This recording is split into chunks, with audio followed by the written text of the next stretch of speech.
कहा जाता है श्रीमद् भागवत गीता सिर्फ एक धर्म के लिए नहीं है, बल्कि इसे धरती के हर इंसान को पढ़ना और समझना चाहिए ताकि वो अपनी ज़िंदगी में सुख, शांति और सफलता को प्राप्त कर सके। भागवत गीता में कुल 18 अध्याय और इन 18 अध्याय में कुल 700 श्लोक हैं, जो सभी के लिए पढ़ पाना थोड़ा मुश्किल है। इसलिए आज के इस बेहद खास वीडियो में हम भगवत गीता के 111 विचारों के बारे में बात करने वाले हैं, जिन्हें जानकर आप भागवत गीता का सही मतलब समझ पाएंगे। इसलिए इन विचारों को आप हर सुबह सुने। दोस्तों, अगर आप इस वीडियो का अधिक से अधिक लाभ पाना चाहते हैं तो कृपया करके हेडफोन लगाकर शांति से सुने। तो चलिए जानते हैं श्रीमद् भागवत गीता के 111 पावरफुल विचारों को। श्री कृष्ण कहते हैं कि नकारात्मक विचारों का आना तय है, परंतु यह आप पर निर्भर करता है कि आप उन्हें कितना महत्व देते हैं। हमेशा याद रखना, बेहतरीन दिनों के लिए बुरे दिनों से लड़ना पड़ता है। जीवन में कुछ स्थायी नहीं है, इसलिए स्वयं को अधिक तनावग्रस्त ना करें, क्योंकि परिस्थितियां चाहे कितनी भी खराब क्यों ना हो, ये बदलेगी जरूर। संसार में परेशानी देने वाले की हस्ती कितनी भी बड़ी क्यों ना हो, पर भगवान की कृपा दृष्टि से बड़ी कभी नहीं हो सकती। प्रेरणा का सबसे बड़ा स्रोत आपके अपने विचार, इसलिए बड़ा सोचें और खुद को जीतने के लिए हमेशा प्रेरित करें। जिसने मन को जीत लिया है उसने पहले ही परमात्मा को प्राप्त कर लिया है, क्योंकि उसने शांति प्राप्त कर ली। ऐसे मनुष्य के लिए सुख दुख, सर्दी गर्मी और मान अपमान एक जैसे होते हैं।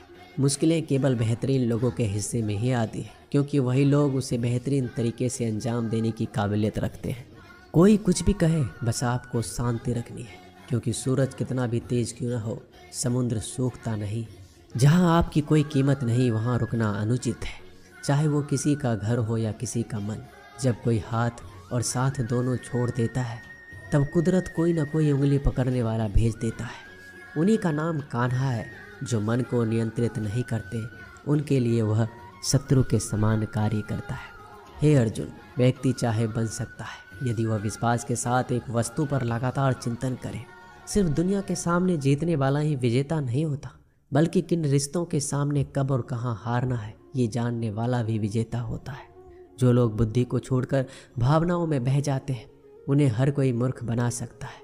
वक्त से पहले मिली चीज़ अपना मूल्य खो देती है, और वक्त के बाद मिली चीज़ अपना महत्व। मनुष्य को संभावित परिणामों से प्राप्त होने वाली विजय, पराजय, लाभ या हानि, प्रसन्नता या दुख इत्यादि के बारे में सोचकर चिंता से ग्रस्त नहीं होना चाहिए। आत्मा अपने पुराने शरीर को वैसे ही छोड़ देती है जैसे मनुष्य पुराने कपड़ों को उतारकर नए कपड़े धारण कर लेता है। जैसे जल में तैरती नाव को तूफान उसे अपने लक्ष्य से दूर ले जाता है, ठीक वैसे ही इंद्रिय सुख मनुष्य को गलत रास्ते की ओर ले जाता है। आपका विश्वास एक पर्वत को भी खिसका सकता है, लेकिन आपके मन का संदेह दूसरा पर्वत खड़ा कर सकता है। हमारा खुद पर विश्वास होना बहुत ज़रूरी है, क्योंकि हम अपने रास्ते पर खुद चलते हैं।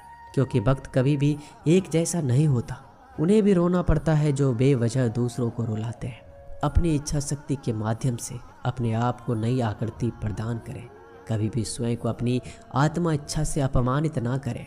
इच्छा एकमात्र स्वयं का मित्र होता है, और इच्छा ही एकमात्र स्वयं का शत्रु भी। अपनी पीड़ा के लिए संसार को दोष मत दीजिए, अपने मन को समझाओ। तुम्हारे मन का परिवर्तन ही तुम्हारे दुखों का अंत है। खुद को कमज़ोर कभी नहीं समझना चाहिए। अगर आप गिरते हो तो उठने का प्रयास करो, लड़ो, पूरी निष्ठा से अपना कर्तव्य, अपना कर्म निभाओ। बाकी सब मुझ पर छोड़ दो। हो सकता है हर दिन अच्छा ना हो, लेकिन हर दिन में कुछ अच्छा ज़रूर होता है। धैर्य रखिए। कभी कभी आपके जीवन में सबसे अच्छा पाने के लिए सबसे बुरे दौर से गुजरना पड़ता है। रोना बंद करो, अपनी तकलीफ़ों से खुद लड़ना सीखो, क्योंकि साथ देने वाले भी शमशान से आगे नहीं जाते। समय जब न्याय करता है तब गवाहों की आवश्यकता नहीं पड़ती है। एक उपहार तभी असली और पवित्र है जब वह हृदय से किसी सही व्यक्ति को सही समय और सही जगह पर दिया जाए। जब उपहार देने वाले व्यक्ति के दिल में उस उपहार के बदले कुछ पाने की उम्मीद ना हो। सुंदरता आपके दृष्टिकोण में होती है। किसी को कीचड़ में खिला कमल भी लुभाता है, और किसी को चांद में भी दाग नजर आता है। हे अर्जुन, कोई भी किसी भी देवता की पूजा पूरे विश्वास के साथ करने की इच्छा रखता है तब मैं उसका विश्वास उसी देवता में दृढ़ कर देता हूँ। उदय किसी का भी अचानक नहीं होता, सूर्य भी धीरे धीरे निकलता है और ऊपर चढ़ता है। धैर्य और तपस्या जिसमें है वही संसार को प्रकाशित कर सकता है। हे अर्जुन, स्वर्ग प्राप्त करने और वहाँ कई वर्षों तक वास करने के पश्चात एक असफल योगी का पुनः एक पवित्र और समृद्ध कुटुंब में जन्म होता है। शब्द उतने ही बाहर निकालने चाहिए जिन्हें वापस भी लेना पड़े तो खुद को तकलीफ ना हो। मन अशांत हो तो उसे नियंत्रित करना कठिन है, लेकिन अभ्यास से इसे वश में किया जा सकता है। अहंकार और संस्कार में फर्क है। अहंकार दूसरों को झुकाकर खुश होता है, संस्कार स्वयं झुककर खुश होता है। सेवा सबकी करो, मगर आशा किसी से मत रखो, क्योंकि सेवा का सही मूल्य ईश्वर ही दे सकता है। जब सत्य की असत्य से लड़ाई होगी तो सत्य अकेला खड़ा होगा और असत्य की फौज लंबी होगी, क्योंकि असत्य के पीछे मूर्खों का झुंड भी होगा। अकेले रहना तुम्हें यह भी सिखाता है कि वास्तव में तुम्हारे पास स्वयं के अलावा और कुछ नहीं। जब परिवार के सदस्य अप्रिय लगने लगे तो समझ लीजिए कि विनाश का समय आरंभ हो गया है। क्रोध आने पर चिल्लाने के लिए ताकत नहीं चाहिए, मगर क्रोध आने पर चुप रहने के लिए खूब ताकत चाहिए होती है। जो आपका है वो आपको मिलकर ही रहेगा, फिर चाहे उसे छीनने के लिए पूरी कायनात एक हो जाए। दो प्रकार के व्यक्ति संसार में स्वर्ग से भी ऊपर स्थित होते हैं। एक जो शक्तिशाली होकर भी क्षमा कर देते हैं, और दूसरा जो दरिद्र होकर भी कुछ दान कर देते हैं।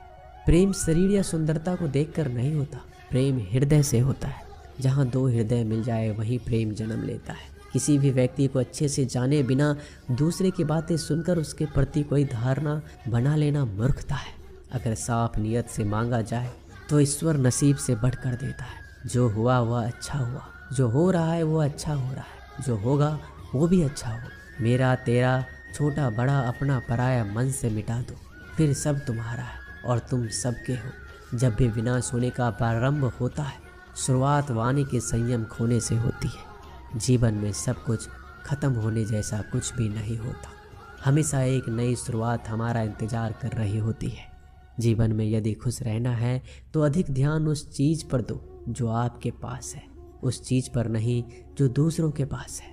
उस दिन हमारी सारी परेशानियां खत्म हो जाएगी, जिस दिन हमें ये यकीन हो जाएगा कि हमारा सारा काम ईश्वर की मर्जी से होता है। विपत्ति में धैर्य, वैभव में दया, संकट में सहनशीलता ही श्रेष्ठ व्यक्तियों का लक्षण है।